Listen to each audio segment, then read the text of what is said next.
the two gates, dua pintu gerbang. Masuklah melalui pintu yang sesak itu, karena lebarlah pintu dan luaslah jalan yang menuju kepada kebinasaan, dan banyak orang yang masuk melaluinya. Tetapi sesaklah pintu dan sempitlah jalan yang menuju kepada kehidupan, dan sedikit orang yang mendapatinya. Masuklah melalui pintu yang sempit, karena pintu gerbang dan jalan menuju kebinasaan itu lebar dan luas, maka ramai orang yang memilihnya. Sebaliknya, pintu dan jalan ke hidup kekal itu sempit dan sukar, hanya segelintir orang yang menjumpainya.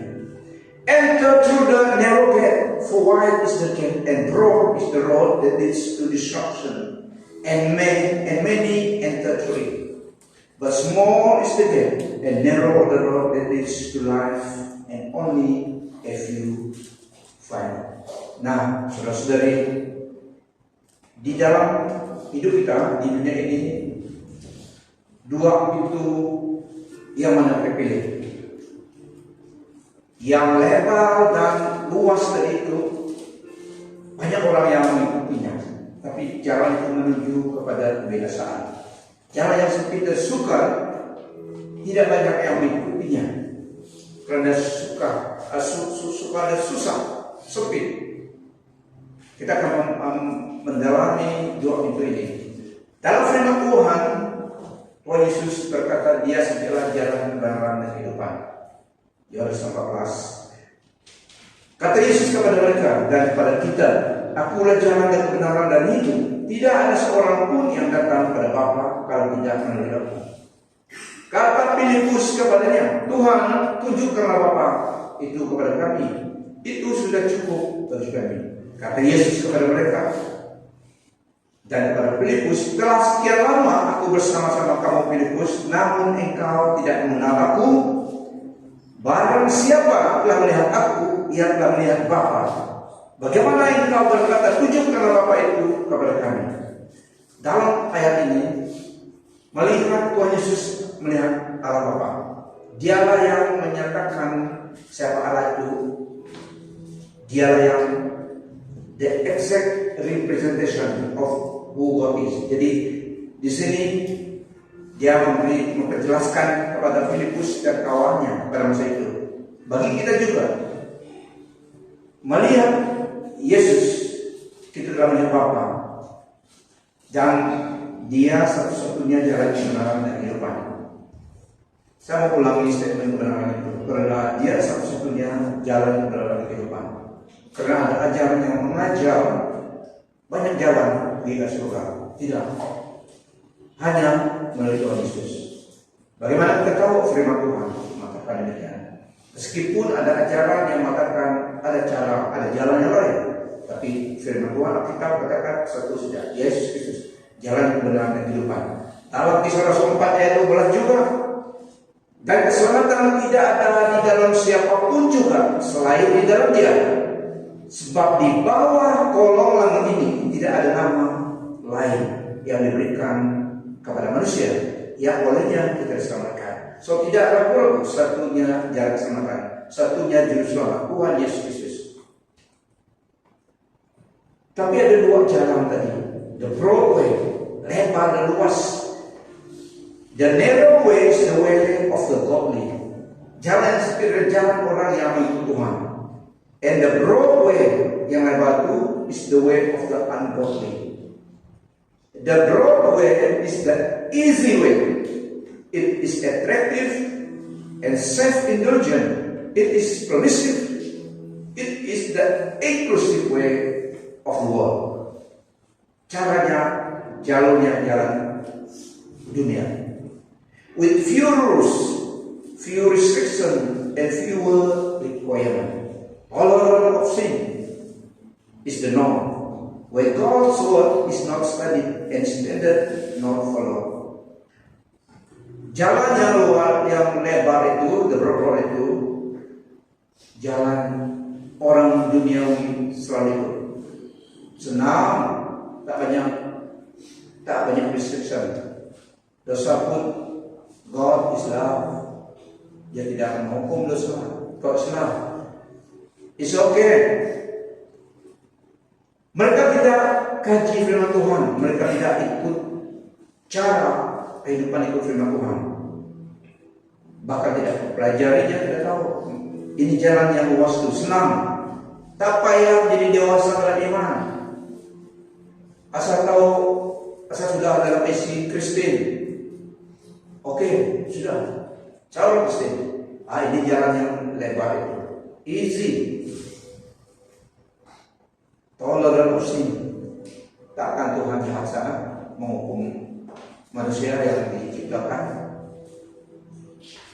Saya pun tidak terlalu jahat.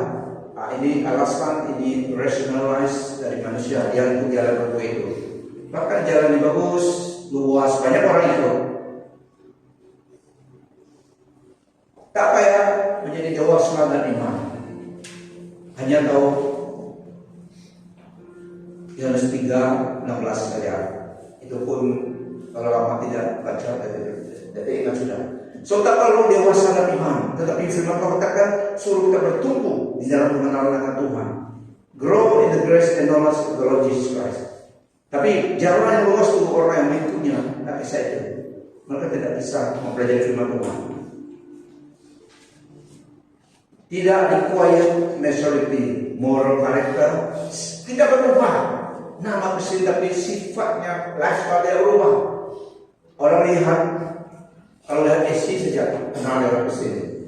Kalau dilihat lifestyle dia sama saja dengan orang yang tidak kenal Tuhan. Tidak ada komitmen, tidak ada pengorbanan. Apalagi kalau untuk sebuah puasa, tidak ada. Tidak ada komitmen, tidak ada kedewasaan rohani, tidak ada moral karakter. Tapi firman Tuhan dalam Roma 12 ayat 1 sampai 2 ini adalah jalur kehidupan orang yang mengandalkan Tuhan, yang mengikut jalan sempit. Mereka mengetahui kehendak Tuhan dalam Roma 12 ayat 1 sampai 2. Karena itu saudara-saudara, demi kemurahan Allah, aku menasihati kamu supaya kamu mempersembahkan tubuhmu sebagai persembahan yang hidup, yang kudus, dan yang berkenan kepada Allah. Itu adalah ibadahmu yang sejati. Janganlah kamu menjadi serupa dengan dunia ini, tetapi berubahlah oleh pembaharuan budimu, sehingga kamu dapat membedakan manakah kehendak Allah, apa yang baik, yang berkenan kepada Allah, dan yang sempurna. FIB. Oleh itu, saudara-saudaraku, aku menyeru kepadamu demi belas kasihan Allah, supaya mempersembahkan tubuh badanmu sebagai korban yang hidup, sebagai korban yang hidup yang suci dan diterima oleh Allah. Itulah ibadat yang wajar. Janganlah ikut cara dunia, sebaliknya berubahlah menurut pembaharuan pikiranmu. Dengan demikian kamu dapat memastikan apa kehendak Allah itu, apa yang baik, yang diredainya, dan yang sempurna. Jadi ini adalah nasihat firman Tuhan. Tetapi mereka yang mengikut jalan lebar tadi tidak kisah itu, tidak mereka ikut nasihat firman Tuhan itu. So jalan yang lebar itu corak jalan hidup orang yang disesatkan oleh ilah zaman ini. Jalan luas, mengikut jalurnya. Jalan dunia ini karena mereka mentaati penguasa kerajaan angkasa, yaitu roh yang sekarang sedang bekerja di antara orang-orang durhaka. Itu terdapat di Efesus 2 ayat 1 sampai 2. So ini jalan lebar itu. Jalan yang mengikut, yang mentaati penguasa kerajaan angkasa. Jalan dunia ini mereka mentaati penguasa kerajaan angkasa, yaitu roh yang sekarang sedang bekerja di antara orang-orang yang durhaka, yang menolak Tuhan. So ada roh yang bekerja dalam kehidupan manusia di dunia ini. Roh ini kita tidak nampak, tapi ada benar. Dia dapat influence manusia. Jadi yang bekerja dalam orang yang di luar Kristus, yang durhaka, yang membelakangi Tuhan, kebenaran Tuhan, yang mengikut jalan lebar tadi, Mereka disesat oleh roh yang sekarang sedang bekerja di antara orang-orang yang durhaka. Itu jalan yang lebar tadi. Firman Tuhan juga katakan, ada jalan yang disangka orang lurus, tetapi ujungnya menuju maut. Ada jalan yang disangka orang lurus, tetapi ujungnya menuju maut. Jadi mereka lihat, it is the broad way that seems right to man, but the end leads to death. Itu jalan yang luas, tidak ada komitmen apapun. I live my life my way, according to my whim and fancy, sesuka hati saya. Saya bertanggung jawab, saya yang sendiri mengatur hidup saya. Tidak ada Tuhan. Ada Tuhan, tidak ada hidup mereka. So ini jalan orang yang mengikut jalan lebar itu senang. Ini di dunia ini, jadi mereka belum kena dihakimi oleh Tuhan. So senang. Tanya keadaan sebelah, mana yang mengikut?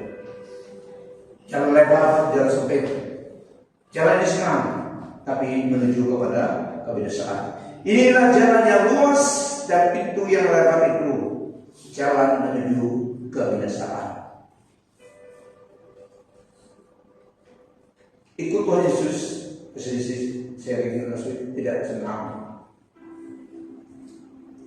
Kekuatan manusia tidak dapat melayani seorang Tuhan, meskipun hati kita involved ikut Tuhan, komitmen, keputusan kita ikut Tuhan. Seperti dalam pengalaman kita memang kita tidak mau komitmen, apalagi ikut Tuhan Yesus memang ikut syarat dia. Kalau ikut Tuhan memang ikut syarat Tuhan, tidak boleh ikut cara kita. So ini jalan yang luas tadi, banyak orang yang mengikutnya karena mereka ikut sesuatu mereka saja yang bos mereka. Pada masa itu, pada masa mereka atas jalan raya itu, sehingga mereka sampai ke destinasi kebinasaan. Kalau mereka tahu bahwa sebenarnya hidup mereka accountable before God. Yang kedua, the narrow road, the narrow way. Jalan yang sempit adalah jalannya Kristus, jalan salib. Corak kehidupan yang berserah kepada kehendak Tuhan, itu jalan the narrow itu. Tuhan yang mengatur jalan orang mengikut itu. Ikut cara Tuhan, cara Tuhan. Semua yang jalan sempit itu ikut jalan Tuhan. Corak kehidupan yang berserah kepada kehendak Tuhan. A lifestyle of yieldedness and surrender in obedience unto God.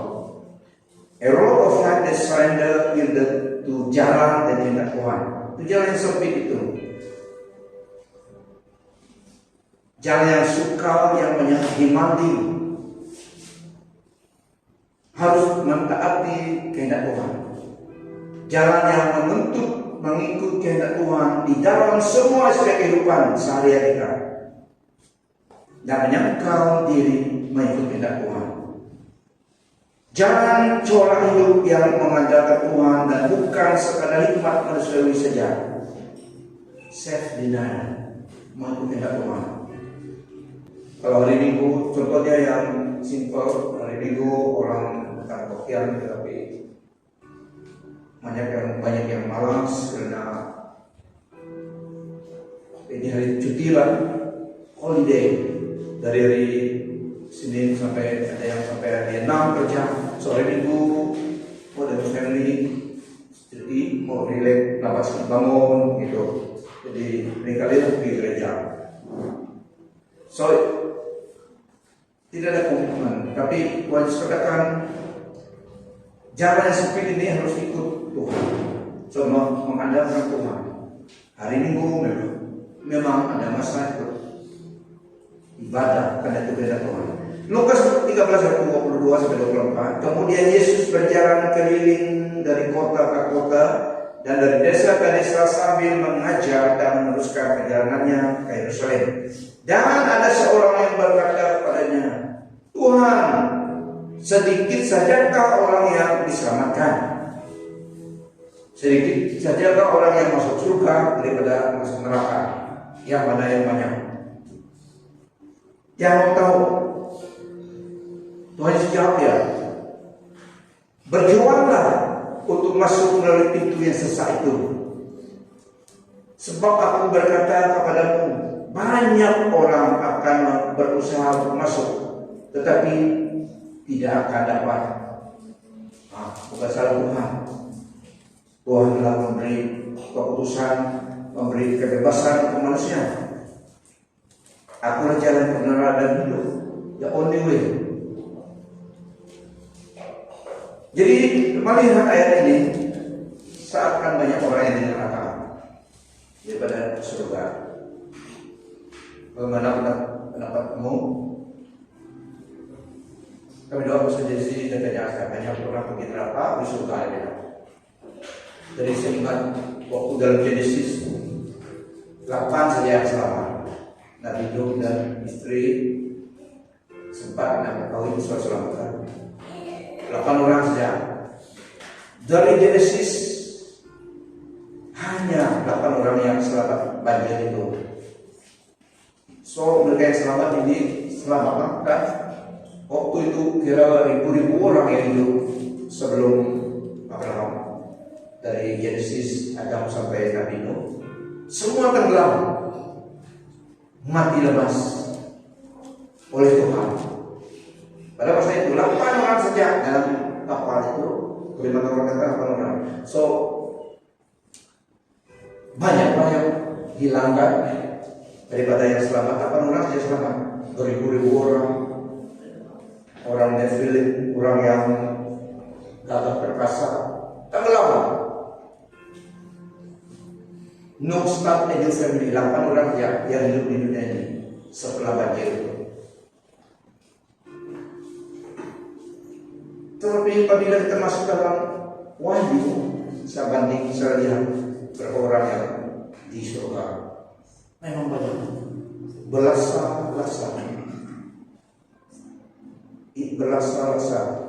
So dari zaman Nabi Nuh sampai kita terus memang banyak yang penghuni surga. Firman Tuhan katakan dalam Wahyu belasan tidak dapat dihitung. So banyak orang di surga. Amen. Saya satu, bagaimana kamu?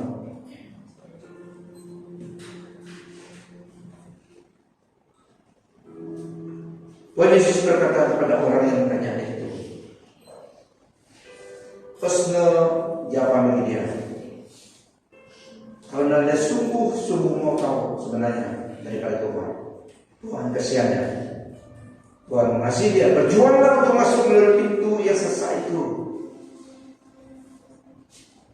Sebab aku berkata kepadamu, banyak orang akan berusaha untuk masuk, tapi tidak akan masuk. Karena bukan kekuatan, kesalehan, kebaikan dan perbuatan baik gagah perkasa manusia, tetapi anugerah Tuhan dan oleh Roh Kudus. Corak kehidupan yang berserah kepada Tuhan, mengikut kehendak dan pimpinan Tuhan. Menanggalkan keinginan daging terhadap Tuhan, ikut kehendak Tuhan. Dalam diri kita masih ada 2 sifat. Tapi setelah kita menerima Tuhan Yesus, Roh Kudus mengambil tempat di dalam hati kita, yang memberi kita kekuatan untuk mengalahkan keinginan daging jika kita ikut kehendak Tuhan. So kita sebagai orang Kristen di dalam tug of war. Jika kita berserah pada kedagingan kita, keinginan kita yang ada badan di kita ikut kehendak dunia tadi. Jika kita menaklukkan itu, tapi kita berkeputusan kehendak Tuhan, kita tahu yang kehendak Tuhan. Karena Roh Kudus menyadarkan kita, so kita buat keputusan. So jiwa kita di antara mengikut kehendak Roh atau Roh Kudus ataupun kehendak diri kita, masih ada dalam diri kita 2 nature, 2 sifat. Karena kita belum pergi surga, kita belum melekat. Masih ada itu. Tapi firman Tuhan beri kita petunjuk tadi supaya kita tanggalkan kehendak sendiri, ikut kehendak Tuhan. Kita ada dua keputusan, ikut Tuhan ataupun ikut dunia. Kita yang keputusan. Katanya kepada mereka, ketua Yesus kepada mereka, setiap orang yang mau mengikut aku, ia harus menyangkal dirinya, memikul salibnya setiap hari dan mengikut aku. Karena barang siapa mau menyelamatkan nyawanya, ia akan kehilangan nyawanya. Tetapi barang siapa kehilangan nyawanya karena aku, ia akan menyelamatkannya. Ini satu paradoks. Kalau kita usaha diri kita menyelamatkan diri kita akan kehilangan firman Tuhan. Tetapi karena nama dia tidak menyelamatkan nyawa kita. Maksudnya di sini memikul salib adalah kita ikut kehendak Tuhan daripada ikut kehendak diri sendiri. Firman Tuhan adalah kehendaknya. Jadi kita tahu apa yang kehendak Tuhan, jadi kita turuti meskipun susah atau tapi kita tahu itu benar, jadi kita ikut. So ini adalah ikut kehendak Tuhan. Seperti dalam Roma 12 ayat 1 tadi. So corak kehidupan yang berserah kepada kehendak Tuhan bagi hidup seharian kita dan mempercayai jalannya Tuhan. Sebenarnya itu untuk kebaikan dan keselamatan hidup kita. Tuhan tahu yang terbaik, tapi kita perlu respon ikut kehendak Dia. Yeremia 29 katakan, "For I know the plans I have for you, declares the Lord, plans to prosper you and to harm you, plans to give you hope and future." Jadi jalannya Tuhan meskipun sesat, meskipun dadero, penghujungnya kehidupan. Sepertinya jalan itu melapiskan orang yang sungguh-sungguh mengasihi Tuhan. Mereka yang sungguh mengasihi Tuhan dalam itu. Biarlah kita Tuhan yang kuturuti. Jadi sepertinya ada penapisan. Memang itu cara penapisan. Karena kita diberi kebebasan memilih. Sama ada memilih jalan Tuhan ataupun diri sendiri untuk jalan dunia. Jadi itu jalan yang sempit tadi. Jalan yang sempit sepertinya suka tapi dapat, karena anugerah Tuhan cukup sepanjang perjalanan. Kalau bukan kekuatan kita, tapi Tuhan yang memimpin kita. Kita cuma ikut, berserah dan ikut kehendak Tuhan. Karena bukan kekuatan manusia yang layak melayani jalan di dalam Tuhan, tetapi penyerahannya, kesungguhannya ikut Tuhan, berserah kepada kehendak Tuhan, pimpinan Tuhan. Tuhan yang memimpin kita ikut. Yesus katakan, dombaku mendengar suaraku dan mereka mengikuti aku. So, jalan yang sempit itu menuju kepada kehidupan, karena jalan Tuhan buka untuk kita. Sebagai orang sungguh percaya pada Tuhan, semua kita diselamatkan adalah dengan anugerah Tuhan. Saved by grace, karena perbuatan Tuhan Yesus yang telah melakukan, menyelesaikannya di kayu salib. Semuanya diselesaikan, tapi kita ada bagian kita respon dengan iman, ikut Tuhan. Diselamatkan bukan karena kebaikan kita, tapi karena anugerah Tuhan, karena iman kepada Tuhan Yesus, percaya kepada Dia dan ikut Dia. Percaya pada Dia maksudnya kita ikut Dia. Itu definisi percaya, ikut kehendak Tuhan. Kita percaya bukan percaya dengan pikiran saja, tapi kita percaya dengan hati kita dan ikut mentaati Dia. Semua kita diselamatkan oleh iman. 1 Yohanes 5 ayat 9-12, kita menerima kesaksian manusia, tetapi kesaksian Allah lebih kuat. Sebab demikianlah kesaksian yang diberikan Allah kepada kita tentang anaknya. Sebab demikianlah kesaksian yang diberikan Allah tentang anaknya, yaitu barang siapa percaya kepada anak Allah, ia mempunyai kesaksian itu di dalam dirinya. Barang siapa tidak percaya kepada Allah, ia membuat Allah menjadi pendusta, karena ia tidak percaya akan kesaksian yang diberikan Allah tentang anaknya. Dan inilah kesaksian itu, Allah telah mengaruniakan hidup yang kekal kepada kita, dan hidup itu ada di dalam anaknya, Yesus Kristus. Barang siapa memiliki anak, ia memiliki hidup. Barang siapa tidak memiliki anak, dia tidak memiliki hidup. Tuhan Yesus katakan, aku berjalan kebenaran dan kehidupan. So, dialah Allah yang benar dan hidup yang kekal. So, diselamatkan karena ucap Tuhan. Setelah diselamatkan, Tuhan menandakan kita, menteraikan kita dengan Roh Kudus. Kita yang berjalan melalui jalan yang sempit tadi, Tuhan mampukan kita dapat terlayak karena kita mau ikut Tuhan. Jadi dalam perjalanan itu bukan kekuatan kita, tapi anugerah Tuhan dan kekuatan daripada Roh Kudus Tuhan yang menolong kita, sehingga dalam perjalanan itu kita mampu melalui jalan yang sempit sukar itu karena Tuhan kekuatan kita. Kita mengandalkan Dialah yang menolong kita, memberi kita kemampuan dalam sepanjang jalan itu. Oke, jadi bukan kita bermegah karena diri kita, tetapi kita bermegah karena Tuhan yang memampukan setiap kita oleh anugerahnya, oleh Roh Kudusnya. Kita dapat menjalani jalan yang sukar itu, meskipun sempit sukar, tapi kita tahu ini jalan yang benar dan dimampukan oleh anugerah dan pertolongan Roh Kudus Tuhan. Dia menandakan kita dengan Roh-Nya karena kita miliknya. Sepanjang perjalanan sempit itu kita dimampukan oleh Tuhan. Di dalam Dia kamu juga, karena kamu telah mendengar firman kebenaran, yaitu Injil keselamatanmu. Di dalam Dia kamu juga ketika kamu percaya dimeteraikan dengan Roh Kudus yang dijanjikannya ini. Dan Roh Kudus itu adalah jaminan bagian kita sampai kita memperoleh seluruhnya, yaitu penebusan yang menjadikan kita milik Allah untuk memuji kemuliaan namanya. Nah, ini perbuatan Tuhan Allah kita, bukan perbuatan kita, tapi perbuatan Dia di dalam kita berserah kepada Dia, mengikut make decision, ikut Tuhan. Dia beri anugerah kemampuan di dalam perjalanan oleh Roh Kudusnya. Sebab Allah mendamaikan dunia dengan dirinya oleh Kristus dengan tidak memperhitungkan pelanggaran mereka. Ia telah mempercayakan berita pendamaian itu kepada kami. Jadi kami ini adalah utusan Kristus, seakan-akan Allah menasihati kamu dengan perantaraan kami.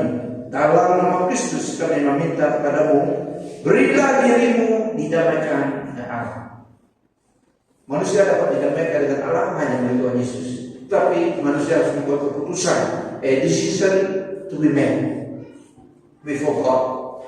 Dia yang tidak mengenal dosa telah dibuatnya menjadi dosa karena kita, supaya dalam Dia kita dibenarkan oleh Allah. Yesus kebenaran kita, anugerahnya cukup sepanjang jalan sempit itu. Dalam Kristus Allah telah mendamaikan isi dunia ini dengan dirinya dan tidak lagi memperhitungkan kesalahan-kesalahan mereka. Berita pendamaian itu telah diamanahkan pada kami, diamanahkannya kepada kami. Kami ialah para duta Kristus, melalui kami Allah menyampaikan apa yang dikehendakinya. Oleh itu demi Kristus kami meminta kepadamu berdamailah semula dengan Allah. Allah menjadikan Dia, yaitu Kristus yang tidak mengenal dosa, menjadi penanggung dosa untuk kita, supaya dalam Dia kita diperbenarkan oleh Allah. Nah, ini perbuatan Tuhan sepanjang kita on the road, jalan yang sempit itu. Suka tapi ada damai Kristus karena penyertaan Tuhan, ada anugerahnya. Amen. Dia tidak lepas kita begitu saja. Tidak. Setelah kita buat keputusan itu jalan yang sempit, sesaat itu Dia provide provision, anugerahnya, kebaikannya, pertolongannya, kuasanya diberikan, sehingga kita telah berjalan menuju jalan sempit sampai penghujung karena kekuatan dari Tuhan. Kalau bukan Tuhan, tidak ada manusia yang akan ke jalan sempit itu. Kalau saya katakan lebih senang unta masuk ke dalam lubang jarum daripada seorang kaya dan miskin juga masuk dalam kerjaan, karena maksudnya tidak dapat manusia tanpa Kristus masuk dalam surga hanya melalui Tuhan Yesus. Jalan sempit itu tapi Tuhan beri anugerahnya. Di dalam perjalanan ikut Tuhan, keputusan kita ikut Tuhan Yesus, mengikut jalan sempit itu, diberi anugerahnya, pertolongannya, kuasanya, diberi ciptaan baru. Amen. Semua kita yang Tuhan diletakkan menjadi new hybrid, ciptaan baru. Jadi layak mengikut jalan sempit itu. Jadi siapa yang ada dalam Kristus, ia adalah ciptaan baru. Yang lama sudah berlalu, sesungguhnya yang baru telah datang. Nah, di dalam perjalanan sempit tadi, anugerah Tuhan memberi kita sehingga kita dibenarkan. Dibenarkan maksudnya tidak berdosa lagi, layak ikut Tuhan, layak menuju surga, masuk surga. Tidak berdosa lagi, tidak ada kesalahan lagi. Yesus menanggung semuanya. Anugerahnya daripada kita. Tetapi bukannya menjadi lesen untuk kita berdosa saat hidup dalam kasih karunia Tuhan. Kalau saya berdosa, Tuhan Yesus telah mati bagi dosa saya. Saya berdosa lagi, tidak, bukan supaya lesen kita hidup dalam dosa, tidak. Meskipun ada yang jatuh tapi angkat lagi, tidak sengaja berdosa. Tuhan Yesus ketemu sengaja tidak. Oke, jadi anugerah Tuhan bukan menjadi lesen membenarkan kita hidup dalam dosa, kita tinggal dalam dosa. Tidak. Kita sebenarnya menjadi ciptaan baru, kita tidak mau sifat kita tidak suka yang lama lagi. Kita telah berselera yang baru. Kalau kita seakan orang sajikan sajian yang lama, kita Roh Kudus menolong kita rasanya tidak cium lagi. Kenapa? Roh kita dibaharui. Roh Kudus diberikan bersama dengan roh kita dan kita menilai mana yang menyenangkan Tuhan. Tidak berselera lagi. Ciptaan baru, diberi ciptaan baru. Jadi sekali lagi, grace is not a lesson for us to sin or remain in sin, but live for His righteousness, but live for His purpose for our life. Tapi anugerah itu diberikan kepada kita supaya dimampukan kita hidup menjalani jalan corak kehidupan yang menurut kita Tuhan. Tidak kembali kepada corak kehidupan yang lama, tetapi mengikut jalan yang baru dimampukan oleh Tuhan. Roma 6 ayat 11 sampai 14, demikianlah hendaknya kamu memandangkan bahwa kamu telah mati bagi dosa, tetapi kamu hidup bagi Allah dalam Kristus Yesus. Ini perspektif kita yang ikut Tuhan, ciptaan baru. Sebab itu hendaklah dosa jangan berkuasa lagi di dalam tubuhmu yang fana, supaya kamu jangan menuruti keinginanmu. Dan janganlah kamu menyerahkan anggota-anggota tubuhmu kepada dosa untuk dipakai sebagai senjata kelaliman, tetapi serahkanlah dirimu kepada Allah sebagai orang-orang yang dahulu mati, tetapi yang sekarang hidup. Dan serahkanlah anggota tubuhmu kepada Allah untuk menjadi senjata-senjata kebenaran. Sebab kamu tidak akan dikuasai lagi oleh dosa, karena kamu tidak berada di bawah hukum Taurat, tapi di bawah kasih karunia. Ya, kasih karunia adalah diberikan kepada kita supaya kita hidup menyenangkan Tuhan. Tidak menjadi lesen membenarkan kita berbuat dosa. Tidak. Jadi no one can use God's grace to justify his own or our own sin. Dosa tetap dosa. Hidup dalam kasih karunia, dosa tetap dosa. Tapi Tuhan memberikan anugerahnya, Roh Kudusnya, kita dapat menilai yang mana yang tidak menyenangkan Tuhan, yang mana menyenangkan Tuhan. So, hidup di dalam kasih karunia Tuhan adalah hidup mencari mana yang menghormati Tuhan dan mencari sesuatu dalam hidup kita apa yang menyenangkan Tuhan. Seek what pleases the Lord, His will for our life, not living as we like, but as we ought to. Tidak itu sesuka hati kita, tapi hidup menurut yang mana yang patut. Not living our life as we like, according to our friendship, but living our life as we ought. Yang seharusnya pola kehidupan orang percaya dengan tujuan yang lebih tinggi, yang luhur, with a higher and greater purpose in life. Dulu tidak, dulu di dunia saja harapannya. Tapi sekarang terima Tuhan, bukan di dunia saja alasan dan motif hidup kita, tetapi the higher purpose, noble purpose, higher calling, yaitu ikut Tuhan. Jalan yang sempit itu. So pilihlah jalan yang sempit, jalan menuju kepada keselamatan dan hidup. Jalan mengikut kehendak dan tujuan Tuhan bagi hidup kita. Jangan sempit itu. Nah, tindakan yang bermanfaat seperti dalam Roma 12 tadi. Oleh itu, saudara-saudaraku, aku menyeru kepadamu demi belas kasihan Allah supaya mempersembahkan tubuh badanmu sebagai korban yang hidup, yang suci dan diterima oleh Allah. Itulah ibadat yang wajar. Janganlah ikut cara dunia. Wah, kenapa terlalu jangan ikut cara dunia? Karena cara dunia berdasarkan firman Tuhan tadi, cara dunia tidak mengindahkan values Tuhan. Inilah firman Tuhan tegas memberitahukan kita, janganlah ikut caranya. Sebaliknya berubahlah menurut pembaharuan pikiranmu. So kita yang diberi tanggung jawab mengubah pikiran kita. Dengan apa? Bukan dengan ideologi, filosofi, tetapi dengan firman Tuhan. Mengubahkan pikiran kita, perspektif hidup kita berdasarkan firman Tuhan. Kita yang ubahkannya supaya jangan kita ikut caranya, perspektif dan dunia. Meskipun kita hidup di dunia, tapi bukan milik dunia. Jadi sebagai orang percaya, kita mengubah pikiran kita berdasarkan firman Tuhan. Kalau firman Tuhan katakan itu tidak benar, jadi kita ikut. Meskipun macam mana tidak benar, kita mau rationalize tapi firman Tuhan ketahuan tidak membenarkan, jadi kita ikut firman Tuhan. Janganlah ikut cara dunia, sebaliknya berubahlah menurut pembaharuan pikiranmu. Pikiran dirubah dengan firman Tuhan.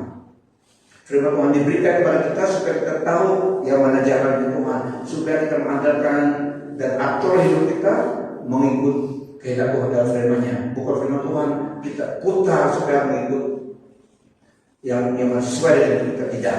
Hidup kita yang disesuaikan dengan firman Tuhan. Dengan demikian kamu dapat memastikan apa kehendak Allah itu, apa yang baik dan yang diredainya. Pilihlah jalan Tuhan, yaitu jalan yang sempit. Amen. Yang mana kau pilih? Pilihlah jalan yang sempit, jalan keselamatan. Firman Tuhan diberikan supaya kita membuat pilihan. Jadi dua jalan ini. Pilih jalan yang sempit, sukar tapi dimampukan oleh beberapa orang. Amen.